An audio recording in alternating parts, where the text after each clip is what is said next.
nasaktuhan lang din na fully healthy na ako dahil kaya naman din ako hindi nakapaglaro nung previous years kasi na-injured ako, and now sakto tapos na yung season ko, off-season ngayon, and wala akong ginagawa, and yun nga, kinausap kami ni Coach Tim and yung management, and yun, nalaman ko rin na babalik si CJ na last window na ni Kuya June, so nagkatagpo-tagpo na rin, so swerte lang na magkakasama kami ngayon sa harapin tong opportunity na kahit sino player, malaking bagay para sa player na magtiwala yung coach sa kanya, and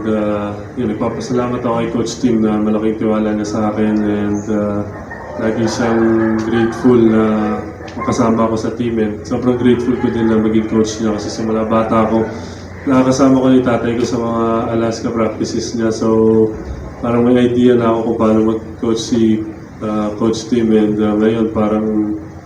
dream come true na din na dati nakapanood ko lang sila, and now coach ko na si Coach Tim, so yun, very happy lang na nakabalik na ulit ako dito. Yeah, so yun nga, medyo bigat yung pressure pero yun yung pressure na kailangan namin, so simula na nag-practice kami hanggang ngayon, tuloy-tuloy lang kami nag-improve, and basta sama-sama lang kami hanggang dumating yung games, magtulungan lang kami, tiwala sa isa't isa, makuha namin yung gusto namin. Siyempre, sobrang